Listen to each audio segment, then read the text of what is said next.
Ito yung sumalubong sa atin. Kagagaling lang natin ng bakasyon. Panlaban tayo agad sa ilalim ng init ng araw dito sa Kingdom of Saudi Arabia. So samahan nyo kami guys. Ito yung step by step kung paano ito kinabit. Yung compressor replacement, TNTR screw type compressor, LRA 222-251 3-phase. So ito yung gagawin natin ngayon guys. Unang trabaho natin, galing tayong bakasyon, so mapalaban agad. Dalawang araw pa lang tayo mula nung nagbakasyon, ito na agad yung bumungad sa atin. Dahil nga 1 week bago tayo bumalik, nagka-problema na yung compressor na to. So tara, samahan nyo kami. So ito guys, ano siya, papalitan natin is made in China. Itong blue na kulay na compressor. So bumigay na, pero matagal-tagal din itong compressor na to dahil dumating tayo dito last 2016, nandito na itong compressor na to. So tumagal din. So ngayon nag-release na tayo ng pressure. So antay lang natin pag maubos yung pressure niya yan. So ganyan tayo mag-release ng pressure dahil wala kaming recovery machine. So yan yung papalitan natin. So matagal-tagal na rin yan. So ready na yung masitilin natin dahil kailangan nating bunutin yung joint ng suction at saka discharge. Lagyan lang natin ng penetrating oil yung bolt para mabilis matanggal. So yung filter sa may taas na portion yung papalitan natin.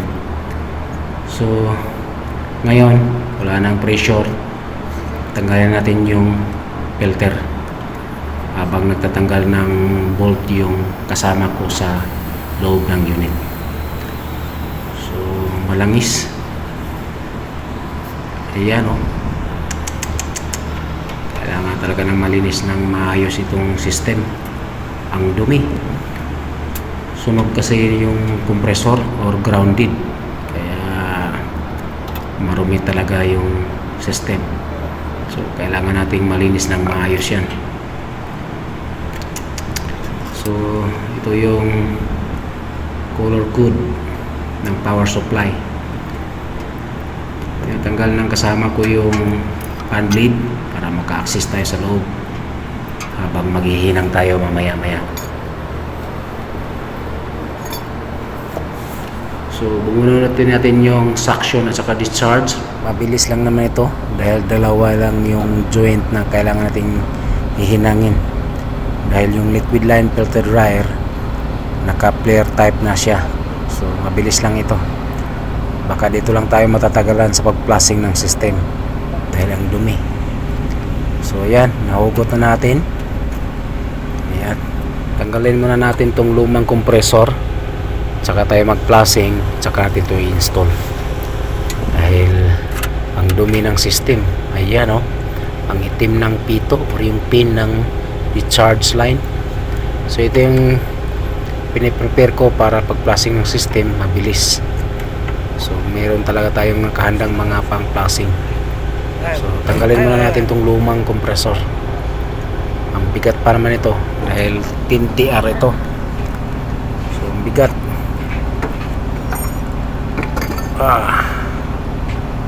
So ito yung lumang compressor, body nameplate nya. So ang dumi ng liquid line filter dryer, kailangan natin ng malinis ng maayos yung system. So ito yung discharge at saka suction ng compressor. So kailangan nating lihain or linisin ng mabuti bago tayo maghinang para maayos o maganda yung dikit ng bracing rod pag maghinang na tayo. So ito, papaganahin muna natin para sigurado kahit bago ito. Pag ako talaga mag-install guys, kailangan ko talagang i-check yung compressor. Malaki man yan or maliit, pinapagana ko lang kahit saglit lang para ma-check natin yung pumping ng compressor. So yan, ready na. Start natin para malaman natin na okay yung compressor. Set on breaker. Para sure tayo, baka mamaya stuck up or hindi maayos yung pumping niya. So okay siya. So yan, 18.9 yung running ampere niya without load. So linisin muna natin tong discharge at saka suction na pipe. Ayan o, natanggal yung mga lumang bracing rod para mapasok natin ng maayos dito sa compressor piping. So ngayon okay yung compressor na bago, so mag-flushing muna tayo bago natin i-install yung bagong compressor. Gamit lang tayo ng refrigerant 11. So yan, ang dumi, grabe, ang dumi ng system. Ayan ang itim. So okay na yung condenser. So itong evaporator na side na naman yung flushing natin. Grabing oil guys, mas grabe yung oil dito sa may evaporator. Ayan oh. So yan, okay na. Grabe yung dumi. So ipapalinis muna natin sa kasama ko yung oil habang hihinangin natin or i-close natin tong oil pipe equalizer. So itong piping kasi na to guys, ginagamit lang ito pag dalawang compressor na nakaseries sa isang system. So ito kasi hiwalay siya or nakaseparate itong isang compressor, kaya i-close natin to. So yan, nahinang na natin, close na natin yung pipe. So alinis na rin ng kasama ko yung oil. So tara, install na tayo. Ang bigat. So 10TR to guys, 208 to 230 volts, LRA 222 to 251. So scroll type compressor, Trane ng brand, 3 phase. Ang bigat. So kaya naman yung bigat niya, kaso nga lang hindi tayo makapagpwersa na maayos, kaya pinapasok ko yung kasama ko sa loob para dalawang magbubuhat. So yan, ay plaster na natin. So ayusin lang natin tong piping. Ayan o, ang layo. So kailangan nating i-bend konti yung discharge piping, malayo siya. So kailangan nating i-adjust ng konti para mas maganda talaga guys pag i-adjust natin o i-bend natin konti yung piping bago natin ihinang, para hindi maglaban or hindi siya lalaban habang gumagana, para hindi siya mag-leak yung system. So yan, naayos na natin. Okay na yan, ready for bracing na ito guys. So tara, hinangin natin.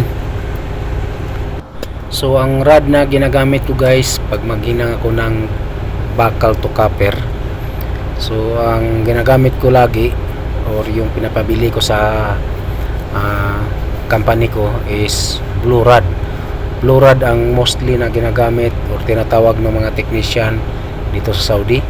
Pero yung totoong pangalan talaga nito guys na English name is coated bronze rod.